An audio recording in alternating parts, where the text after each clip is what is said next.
ښاري فرهنګ په ښار کې د ژوند کولو او د ښار پاک ساتلو په معنا دی. خو کابل ښاریان وایي چې ځینې کسان په خپل لاس خپل ښار چټلوي چې دا چاره د بیلابیلو ناروغیو او د ښار د بدرنګۍ لامل کیږي. دوی نیوکه کوي چې لا هم ډیری کسان په لارو سړکونو کثافات او د میوو پټو کې غورځوي چې د دوی په وینا په دې سره ښاري فرهنګ او قوانین تر پښو لاندې کوي. میگه شهر ما خانه ما میندازه ولی این در هیچ شهر در هیچ مملکتی درست نیست که باید پرت تا که خودت مراعات نکنی ما مراعات نکنم دیگه شهرداری نمیتونه پشت هر نفر ما یک نفر استفاده کنه کسب سر ما جمعش کنه.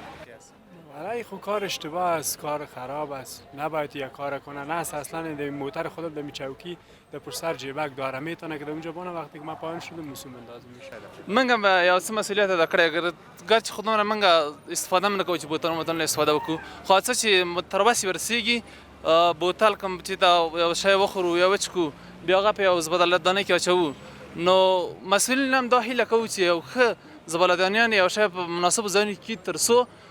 خلک هماغه ځای کې هغه شی واچوي خلکو هم دا هیله کوو چې تر څو زبدلدانۍ کې هغه اشغال واچوي نه چې سرک په سر غورځوي دا سرک بې ډوله کېږي او سرک اشغال کېږي ټول کثافات ساحه نیسي بیا نو دا خو مناسبه نه ده دا ښار بدرنګه کېږي. د کابل ښار موټر چلوونکي او ښاریان وایي چې ډیر داسې کسان یې لیدلي چې له موټره بهر یې د سړک پر سر کثافات اچولي او دغه څه بیا د نورو ښاریانو د مزاحمت لامل کېږي. خو ځینې موټر چلوونکي بیا وایي چې دوی په خپلو موټرونو کې د کثافاتو او د اضافي توکو اچولو لپاره ځایونه جوړ کړي او له هغې وروسته یې د ښاروالۍ لخوا ټاکل شویو ځایونو ته وړي او دې چارې د ښار په پاک ساتلو کې مرسته کړي. هر کسی باید شهر خود را یعنی پاک نگاه کنه. کل مردمای دنیا یعنی به شهر خود مینازن از خاطر از اینکه شهرشان پاک است شهرشان پیشرفته است و ما هم باید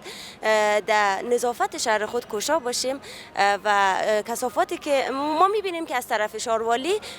مقدار زیادی از سطلای برای کثافات دانی مانده شده ما میتونیم که از اینا استفاده کنیم. یک مشکلی که ما داریم که در شهر آمده ایم زندگی میکنیم ولی فرهنگ شهرنشینی را ما بلد نیستیم. ما باید اول فرهنگ شهرنشینی را بلد باشیم بعد از او باید میتونیم مشکلات را حل کنیم و نظافت همین که از موتر ما چیز را کثافات بیرون مندازیم یا در روی سرک یا در جویچه فرهنگ شهرنشینی که ما بلد شدیم یکی از مزیت‌هایش همین است که باز ما همین کارا نمیکنیم. دوی د خپل مسؤلیت په اړه هم ویل چې دا زموږ هم مسؤلیت جوړیږي چې باید هغوی ته ووایي چې په ښار کې یا د سړک په سر باندې کثافات اچول ښه کار نه ده ځکه ښار چې ده لکه زموږ د کور په څیر ده باید سړک او نور چاپیریال یې پاک وساتل شي.